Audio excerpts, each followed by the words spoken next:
പറയുന്ന പോലെ നേരത്തെ പറഞ്ഞത് തന്നെയാണ് എനിക്ക് പറയാനുള്ളത്. സാധാരണ സ്ത്രീകളുടെയും ഒരുപാട് വിഷയങ്ങൾ സംസാരിക്കാൻ വേദികൾ സ്ത്രീകൾക്കുണ്ട്. പക്ഷെ പുരുഷന്മാർക്ക് തുറന്നു പറയാൻ പറ്റിയ ഒരു വേദിയും ഞാൻ ഇതുവരെ കണ്ടിട്ടില്ല. ഇതൊക്കെ നേരത്തെ തുടങ്ങേണ്ടതായിരുന്നു. എന്തായാലും താമസിച്ചാലും നിങ്ങളെല്ലാവരും കൂടെ ഉണ്ടെന്നുള്ളൊരു ഉറപ്പോടുകൂടി നിങ്ങൾക്കും കൂടെ വേണ്ടിയിട്ടാണ് ഈ ഒരു കമ്മീഷൻ വരുന്നത് തന്നെ. എല്ലാവർക്കും പ്രശ്നങ്ങളുണ്ടാവും. അത് തുറന്നു പറയാനുള്ള ഒരു വേദി കിട്ടുക എന്ന് പറഞ്ഞാൽ അതിലും വലിയൊരു സന്തോഷമുള്ള കാര്യമാണ്. അത് ഇന്ന് തുടക്കം ഇതുപോലെ ഉള്ള കാര്യങ്ങൾക്ക് രാഹുലിന് എന്തായാലും ഇത്രയും നല്ലൊരു മനസ്സോടുകൂടി മുന്നോട്ട് വന്ന രാഹുലിന് തന്നെയാണ് നമുക്ക് ഏറ്റവും കൂടുതൽ പറയാം. പ്രിയങ്ക മാഡം, എനിക്ക് വൈസ് കുമാർ സാറൊക്കെ പറഞ്ഞു, പ്രിയങ്ക മാഡം ആദ്യം പറഞ്ഞത് വിമർശനമാണ്, നിങ്ങൾ താമസിച്ചു പോയി, നേരത്തെ ചെയ്യണമായിരുന്നു എന്നുള്ളതാണ് കാര്യം. അങ്ങനെ ഒരുപാട് പേര് പെട്ടിട്ടില്ലേ മാധ്യമങ്ങളിൽ തന്നെ? എത്രയോ വ്യാജ കേസുകൾ ഞങ്ങൾക്കാർക്കെതിരെയല്ല, നിങ്ങൾക്കെതിരെ വ്യാജ കേസ് വന്നിട്ടില്ലേ? ഞാൻ പറയണത് ആരുടെയും പേരെടുത്ത് പറയുന്നില്ല, പക്ഷേ പ്രമുഖമായ 4-5 മാധ്യമങ്ങൾ എടുത്തു നോക്കൂ. രാഷ്ട്രീയ കാര്യങ്ങൾ കൊണ്ട് നിങ്ങൾക്കെതിരെ പോക്സോ കേസടക്കം വ്യാജമായി വന്നിട്ടില്ലേ? ഒരു പ്രമുഖ ചാനലിന്റെ എന്താ പറയുക എഡിറ്റർ സ്ത്രീയായ വ്യക്തിക്കെതിരെ അവരെ വ്യാജ പോക്സോ ഇട്ടില്ലേ? എന്താണ്? ഈസിയാണ്. ആരുടെയും തലയിൽ ഈ കരിനിയമങ്ങൾ ഉപയോഗിച്ച് കുതിര കയറാം. അതുകൊണ്ട് മഹാത്മാഗാന്ധി നയിക്കുന്ന പാതയിൽ, സമാധാനത്തിന്റെ പാതയിൽ, എല്ലാവരെയും ഉൾക്കൊള്ളുന്ന പാതയിൽ ഈ കരിനിയമങ്ങൾക്കെതിരെ അതിശക്തമായൊരു നിലപാട് വേണം, നയം വേണം. അത് നാളെ ഇനി ഒരു കാര്യം ഞാൻ ഇതായിട്ട് പറയല്ല, എന്തുകൊണ്ടാണെന്ന് പറയും. കഴിഞ്ഞ നൂറ്റാണ്ട് പറയും വീട്ടിൽ പെൺമക്കളായതുകൊണ്ട് അച്ഛന് അല്ലെങ്കിൽ അമ്മയ്ക്ക് പേടിയാണ്. സത്യം പറഞ്ഞാൽ എനിക്ക് 2 ആൺമക്കളാണ്, എനിക്ക് പേടിയാണ്. കാര്യം ഏതെങ്കിലും രീതിയിൽ നാളെ ഈ അവസ്ഥ അവർക്ക് വരികയാണെങ്കിലേ നമ്മളൊക്കെ തകർന്നു പോകും. ഫൈറ്റ് ചെയ്യാൻ നമുക്കൊരു സ്പേസ് ഉണ്ടാവില്ല. ഏതെങ്കിലും രീതിയിൽ അവരുടെ സ്കൂളിലെ പ്രശ്നമായിരിക്കും, അവർ കേസ് കൊടുക്കും. ഇനി ഒരു കാര്യം കൂടെ വളരെ പ്രധാനമായി പറയാം. ഞാൻ ഇന്ന് അത് എടുത്തു വെച്ചിരുന്നു. ഇന്നത്തെ വാർത്ത നിങ്ങൾ കണ്ടോന്നറിയില്ല. ഇന്നത്തെ വാർത്ത സ്ത്രീയുടെ പീഡനം സഹിക്കാൻ കഴിയാതെ ഒരു പുരുഷൻ ആത്മഹത്യ ചെയ്തു. എന്നിട്ട് ഇന്ന് രാവിലെ വന്ന വാർത്ത എല്ലാ പ്രമുഖ ചാനലും മിനിഞ്ഞാന്നുണ്ട്. ഇന്ന് രാവിലെ ബാംഗ്ലൂരിൽ പുതിയൊരാള് ഇന്ന് രാവിലെ പീറ്റർ എന്തോ പറഞ്ഞ് ഇന്ന് രാവിലെ പുള്ളി പറയാണ്, അച്ഛാ ക്ഷമിക്കണം, dear father I am sorry, എനിക്ക് ഈ പീഡനം സഹിക്കാൻ വയ്യ. 20 ലക്ഷം രൂപ, അയാൾ പാവപ്പെട്ടവനാണ്, 20 ലക്ഷം രൂപ അയാളോട് അവർ ചോദിച്ചു. ഇതൊക്കെ നമ്മൾ പറയണല്ലോ, ഒരാൾ ആത്മഹത്യ ചെയ്യാണ്. അതായത് ഈ ലോകത്ത് നിന്ന് വിട്ടു പറഞ്ഞ് എനിക്ക് പറ്റില്ല അച്ഛാ എന്ന് പേടിയോടെ പറയുകയാണ്. നമ്മുടെ മക്കൾക്ക്, നമ്മുടെ മകന് ആ ഗതി വരാതിരിക്കട്ടെ. നമ്മുടെ മകൾക്ക് ഒരു കാരണവശാലും വരരുത്, നമ്മുടെ മകന് അതേപോലെ ഗതി വരാൻ. ഞാൻ അതാണ് രാവിലെ വായിച്ചുകൊണ്ട് വന്നത്. അപ്പൊ ഇത് ഈ സീരിയസ്നെസ് മനസ്സിലാക്കണം. ഒരു അച്ഛനായിട്ട് പറയുകയാണ്, 2 ആൺമക്കളുടെ അച്ഛനായിട്ട് പറയുകയാണ്, നമ്മുടെ വരും തലമുറകൾക്ക് വേണ്ടി പറയുകയാണ്, ഇവിടെ കൂടി നിൽക്കുന്ന നിങ്ങൾ ഓരോരുത്തർക്കും വേണ്ടി പറയുകയാണ്. സ്ത്രീപക്ഷമായിക്കോട്ടെ, പക്ഷെ പുരുഷനെ വേട്ടയാടുന്നതാകരുതെന്ന് മാത്രം അഭ്യർത്ഥിക്കുന്നു. സ്ത്രീപക്ഷം എന്ന് പറയുമ്പോൾ ഈ പറഞ്ഞ പോലെ സ്ത്രീകൾക്ക് വേണ്ടി മാത്രം എന്നോടിപ്പം പറഞ്ഞിരിക്കുന്ന ആൾക്കാർ, ഇപ്പം ഞാനൊരു സ്ത്രീയാണ്, എനിക്ക് മറുപടി വന്ന ഇന്നലത്തെ പ്രശ്നങ്ങൾ കാരണം എനിക്ക് വന്ന മറുപടി എന്താണെന്നറിയോ? ചേച്ചി ഞങ്ങൾ കൂടെ നിൽക്കും. കാരണം ഈ പറയുന്ന എല്ലാ ഭർത്താക്കന്മാരുടെയും ഭാര്യ എന്നുള്ളൊരു സ്ത്രീയല്ലേ, അമ്മ സ്ത്രീയല്ലേ, മോള് അങ്ങനെ നോക്കുമ്പോൾ നമുക്ക് ഇത് ഒരു സ്ത്രീകൾക്കെതിരുള്ള ഒരു പോരാട്ടം അങ്ങനെയൊന്നുമല്ല. ഈ പുരുഷന്മാർക്ക് ഉള്ളതെല്ലാം ഈ പറയുന്ന പോലെ സ്ത്രീകൾ തന്നെ കൂടെ നിൽക്കണം. 2 തുല്യ ശക്തികൾ തന്നെയാണ്. അപ്പോൾ അതിനുവേണ്ടി ഇവർ വരുന്ന ഈ പുരുഷന്മാർ വരുന്ന ഈ മെൻസ് കമ്മീഷൻ എന്ന് പറയുന്നത് വളരെ ശക്തമായി, പ്രത്യേകിച്ച് മാധ്യമങ്ങൾ നിങ്ങളെല്ലാവരും സപ്പോർട്ട് ചെയ്ത് നിങ്ങൾക്ക് ഓരോരുത്തർക്കും വേണ്ടി തന്നെയാണ് ഇത്രയും കഷ്ടപ്പെട്ട് ഇവിടെ നിൽക്കുന്നത്. നിങ്ങൾക്ക് പറയാനൊരു വേദി ഒരുക്കി തന്നതാണ്. അതുകൊണ്ട് തന്നെ എല്ലാ സപ്പോർട്ടും നിങ്ങൾ ചെയ്യണം. ഞാൻ മാഡത്തെ, പ്രിയങ്ക മാഡത്തെ കുറിച്ചും അജിത് കുമാർജിയെ കുറിച്ചും AK എല്ലാവരും ഉണ്ട്, രാഹുലുണ്ട്, ഉമാമഹേശ്വരജിയുടെ എല്ലാവരെ കുറിച്ചും ഒരു കാര്യം കൂടി. എന്താണ് സ്ത്രീകളുടെ റോൾ ഇതിൽ? ഞങ്ങൾ നാളെ റിക്വസ്റ്റ് ചെയ്യുന്നത് നമ്മുടെ ജയചന്ദ്രൻ, കുട്ടികൾ ജയചന്ദ്രൻ ഇപ്പൊ സുപ്രീം കോടതിയിൽ നിന്ന് അനുകൂലമായ വിധി കിട്ടിയിരുന്നു. യഥാർത്ഥത്തിൽ ജയേന്ദ്രൻജിക്ക് വേണ്ടി പോരാടിയത് മുഴുവൻ ഭാര്യയാണ്. പുള്ളി 7 മാസമായിട്ട് ജാമ്യത്തിന് ശ്രമിക്കുകയാണ്. 7 മാസമായിട്ട് അദ്ദേഹം ഒളിവിലാണ്. ഞാൻ തുറന്നു പറയുന്നത് എനിക്ക് മടിയൊന്നുമില്ല. എങ്ങനെങ്കിലും ജാമ്യം കിട്ടാൻ നോക്കുകയാണ്. പല കോടതികളിലായി പോയി, അവസാനം സുപ്രീം കോടതിയിൽ നിന്ന് കിട്ടി. ഈ കാലം അത്രയും ആ പുരുഷന് വേണ്ടി, അദ്ദേഹത്തിന് വീട്ടുകാരോ ഇല്ല, ഫാമിലി ഇല്ല, അച്ഛനും അമ്മയൊക്കെ മരിച്ചുപോയതാണ്. ആ ഭാര്യ സെറീന എന്ന് പറയുന്ന സ്ത്രീയാണ് നിന്ന് പോരാടിയത്. ആ സെറീന എന്ന് പറയുന്ന സ്ത്രീ ബുദ്ധിമുട്ടി അവർക്കുള്ള സാധനങ്ങളെല്ലാം പണയം വെച്ച്, ആഭരണങ്ങൾ പണയം വെച്ച് തന്റെ ഹസ്ബൻഡിനെ ഇന്നലെ, ഒരുപാട് ദൂരമൊന്നുമല്ല, ഇന്നലെ അദ്ദേഹം അവർക്ക് സുപ്രീം കോടതിയിൽ നിന്ന് അനുകൂല വിധി കിട്ടി. പോലീസിനെ കാണുന്നുണ്ട്. നാളെ നമ്മുടെ പരിപാടിക്ക് അവരോട് ഗസ്റ്റായി വരാൻ കോഴിക്കോട് പറഞ്ഞിട്ടുണ്ട്. അങ്ങനെ ഞങ്ങൾ വിജയിക്കണമെങ്കിൽ ഞങ്ങളുടെ അമ്മമാരുടെ, സഹോദരിമാരുടെ, ഭാര്യയുടെ അല്ലെങ്കിൽ മകളുടെ, നമ്മുടെ സ്ത്രീ സുഹൃത്തുക്കളുടെ പിന്തുണ വേണം. അങ്ങനെ ഏതെങ്കിലും സ്ത്രീകളോട് എന്താ പറയണ്ടേ, ഈ ഫെമിനിസ്റ്റുകളോടാണെങ്കിൽ പോലും അവരോട് നെഗറ്റീവ് പറഞ്ഞിട്ടുണ്ടെങ്കിൽ നിങ്ങളത് വിട്ടുകളയണം. ഏതെങ്കിലും രീതിയിൽ വാക്കുകൾ കൂടുതൽ പറഞ്ഞിട്ടുണ്ടെങ്കിൽ വിട്ടുകളയണം.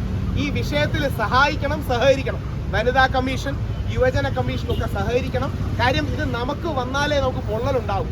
ഒരുപാട് ദീർഘിപ്പിക്കാതെ പെട്ടെന്ന് നമ്മൾ ഈ കൂടിയതിന്റെ കാര്യം AKMA all Kerala men's association എത്രയോ കാലങ്ങളായിട്ട് ഇവർ ഫൈറ്റ് ചെയ്യുന്നതാണ്. ഞാനിനി ഒരു സ്വയം വിമർശനം കൂടെ പറഞ്ഞെടുക്കാം. ഞാൻ ഇന്നലെ ആലോചിക്കുകയായിരുന്നു, നമ്മുടെ പ്രസ് മീറ്റ് ഇരുന്നപ്പോഴത്തേക്ക് നമ്മുടെ അജിത് കുമാർജി വളരെ പ്രസക്തമായ ഒരു കാര്യം പറഞ്ഞു. ഞാൻ പലപ്പോഴും ഇവരുടെ പരിപാടിക്ക് പോയി വലിയ രീതിയിൽ പ്രസംഗിക്കും. ആർട്ടിക്കിൾ 15(3) എക്സെപ്ഷൻ ഇല്ല, പുരുഷ കമ്മീഷൻ ചിന്തിക്കേണ്ടതാണ്. പക്ഷേ എനിക്കും ജനാധിപത്യത്തിന്റെ തെരുവിലേക്ക് ഇറങ്ങാൻ തോന്നുന്നത്, എനിക്ക് എൻ്റെ മകന്റെ ബർത്ത്ഡേയിൽ ഹണി റോസിന്റെ പരാതി വന്നു. എൻ്റെ മകന്റെ ഫ്രണ്ട് വെച്ച് എന്നെ അറസ്റ്റ് ചെയ്തുകൊണ്ട് പോകുന്ന എനിക്ക് പേടി വന്നു. അവന്റെ 8 സുഹൃത്തുക്കൾ കഴിഞ്ഞ ജനുവരി 11, ഒരുപാട് കാലമൊന്നുമില്ല, കഴിഞ്ഞ ആഴ്ചയുടെ കാര്യമാണ്. ജനുവരി 11 എൻ്റെ മോന്റെ ബർത്ത്ഡേ ആയിരുന്നു, 8ാമത്തെ ബർത്ത്ഡേ. അവന്റെ സ്കൂളിൽ പഠിക്കുന്ന സുഹൃത്തുക്കളെല്ലാം കൂടെ വന്നു. അവരുടെ ഫ്രണ്ട് വെച്ച് എന്നെ പോലീസ് അറസ്റ്റ് ചെയ്തുകൊണ്ട് പോയാൽ ഒരുപക്ഷെ അവനും ഇന്ന് ആ സുഹൃത്തുക്കൾ ഇല്ലാതാവും എന്നുള്ള പേടി വന്നു. അങ്ങനെയാണ് ഞാൻ പെട്ടെന്ന് ഹൈക്കോടതിയിൽ അപ്രോച്ച് ചെയ്തത്. ഞാൻ അപ്പോഴാണ് വിചാരിച്ചത് എനിക്കാരും പറയാനില്ലല്ലോ.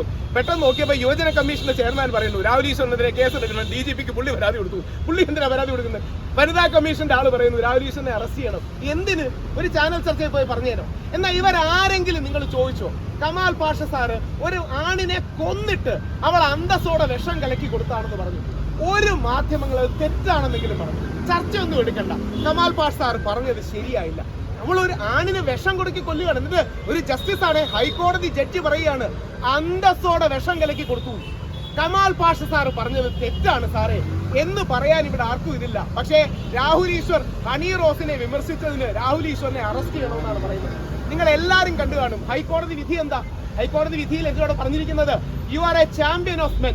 നിങ്ങളടക്കം പലരും ആണുങ്ങൾക്ക് വേണ്ടി പോരാടുന്നുണ്ട്, എന്നാൽ നിങ്ങൾ എല്ലാവർക്കും വേണ്ടി പോരാടണമെന്നാണ്. ബഹുമാനപ്പെട്ട ഹൈക്കോടതി വിധിയെ പൂർണ്ണമായി അംഗീകരിക്കുന്നു.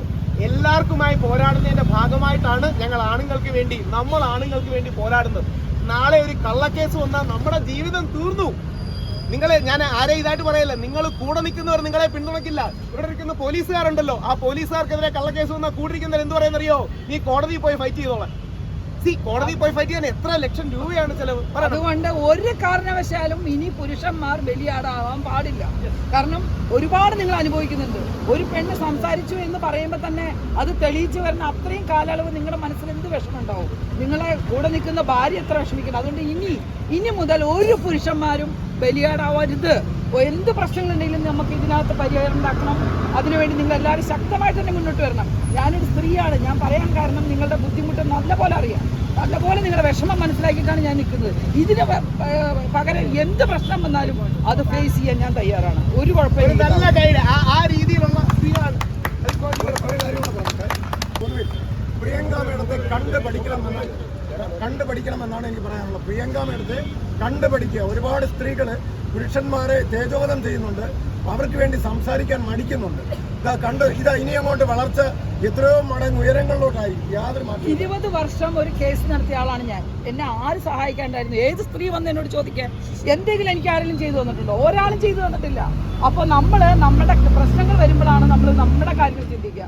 അതല്ലാതെ നിങ്ങൾ എല്ലാവരും മുന്നോട്ട് വന്നിട്ട് ഇപ്പോഴേ നിങ്ങൾ തുടങ്ങിക്കോ ഫൈറ്റിങ്. കാരണം ഇത് ഞാൻ പറഞ്ഞു ഒത്തിരി ലേറ്റ് ആയിപ്പോയി. ഇത് നേരത്തെ ആയിരുന്നെങ്കിൽ ഈ വിഷയങ്ങൾ ഉണ്ടാവില്ലായിരുന്നു. പക്ഷെ ഞാൻ പറയണേ ഇപ്പോഴും വൈകിട്ടില്ല. നിങ്ങൾ എല്ലാവരും ഒരുമിച്ച് നിന്ന് ഇത് ശക്തമായി മുന്നോട്ട് കൊണ്ടുപോകണം. അതിന് ഏത് സമയത്ത് എന്ത് സഹായമോ എവിടെ വേണോ ഞാൻ എന്തായാലും നിങ്ങളുടെ കൂടെ ഉണ്ടാവും.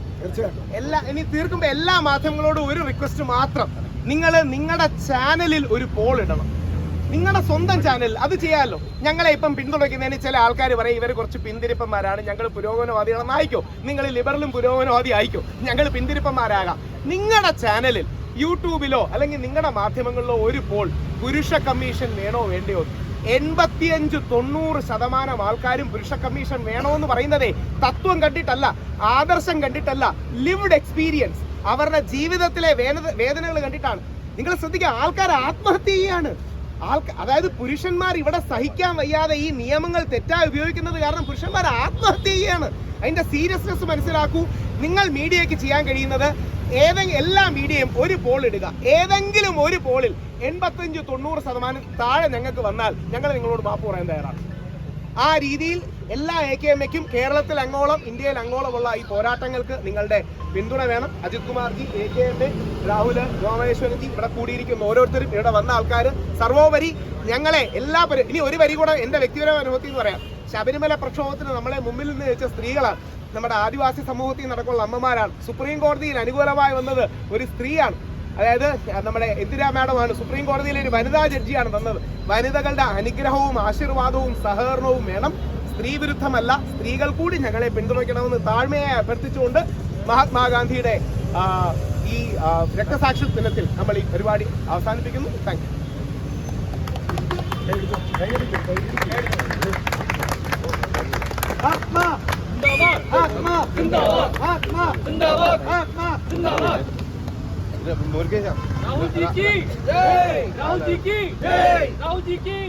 महात्मा गांधी की प्रियंका जी की प्रियंका जी की प्रियंका जी की अजित जी की अजित जी की राहुल जैसे ऑलरेडी